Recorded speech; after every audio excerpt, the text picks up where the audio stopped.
We all have this gut feeling about fairness, right? If someone's careless and you get hurt, they should have to make it right.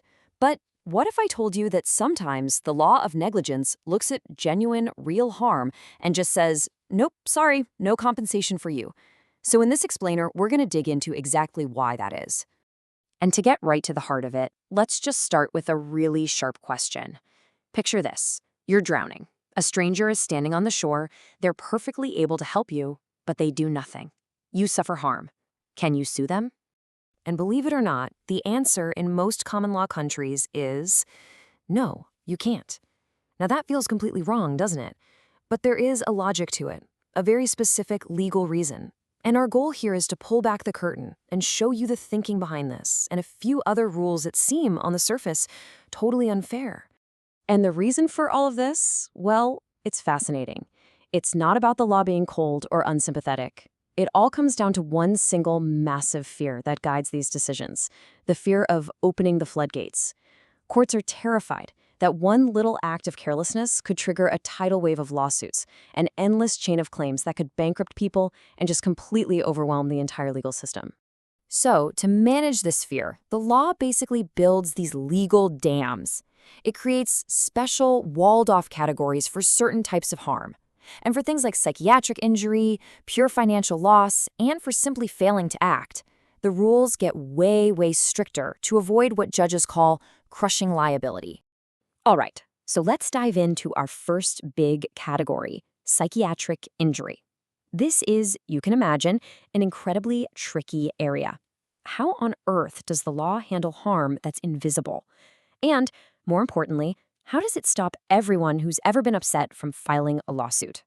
Okay, first thing you gotta understand is we are not talking about just feeling sad or being distressed. The law is crystal clear on this. To even have a shot at a claim, you need to be diagnosed with an actual medically recognized psychiatric illness, like PTSD. Normal human grief, no matter how awful and painful, just doesn't count in the eyes of negligence law. And it has to be triggered by a sudden, shocking event. Now, to control who can claim, this is where the law makes a huge, huge distinction. It asks one simple question. Were you a primary victim, meaning you were right there in the zone of physical danger? Or were you a secondary victim, a witness who saw something terrible but wasn't in physical danger yourself? The answer to that question changes absolutely everything. So for primary victims, it's actually pretty simple. The big case here is Page v. Smith. And the rule is if it was reasonably foreseeable that you might suffer any kind of physical injury at all, even a minor one, then the person who was negligent is on the hook for any psychiatric injury you suffer too, even if the mental harm was totally out of the blue and unforeseeable. But for the secondary victims, the witnesses, wow, the rules are incredibly tough. And they were tragically forged in the aftermath of the 1989 Hillsborough disaster. The courts were faced with all these claims from family and friends who had seen the horrific events unfold, either at the stadium or on TV. And in response, they built a series of really high legal walls. These are what we call the Alcock control tests, and they're a perfect example of keeping those floodgates closed. A witness has to prove 4 things. 1, you had a close, loving relationship with the victim. 2, you are physically there, at the scene or in the immediate aftermath. Watching it on the news doesn't cut it. 3, your illness came from the sudden shock of that event, not the slow, grinding grief that followed. And 4, a person of reasonable fortitude or ordinary courage would have suffered the same way.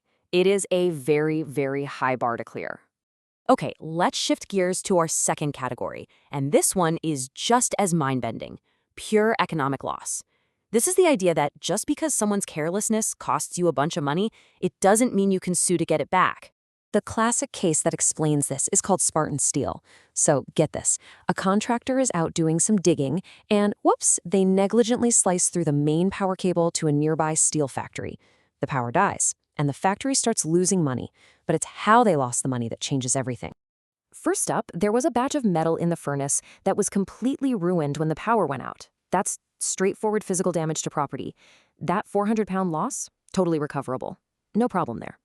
Second, the factory lost the profit they would have made from selling that specific ruined batch of metal.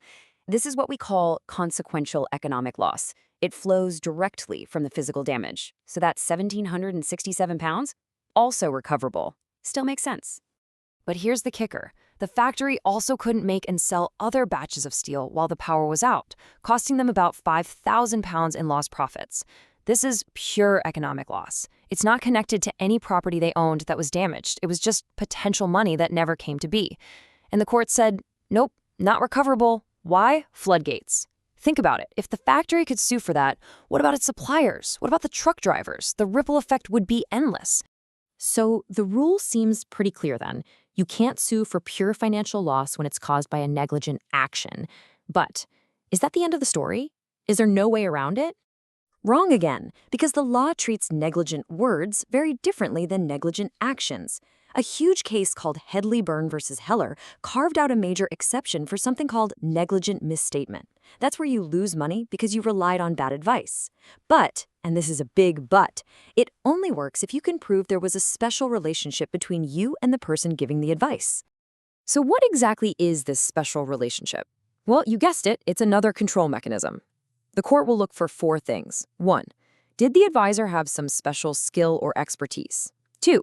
Did they willingly take on responsibility for the advice they were giving? 3. Did they know you were relying on it for a particular reason? And finally, number 4, was it actually reasonable for you to trust and rely on it? You have to be able to tick all 4 of those boxes to have a claim. And that brings us to our final category, which takes us full circle right back to that person drowning in the water. This is what the law calls liability for omissions, or maybe more accurately, when you can be held responsible for, well, for doing nothing. And the basic rule is really stark and for a lot of us, pretty uncomfortable.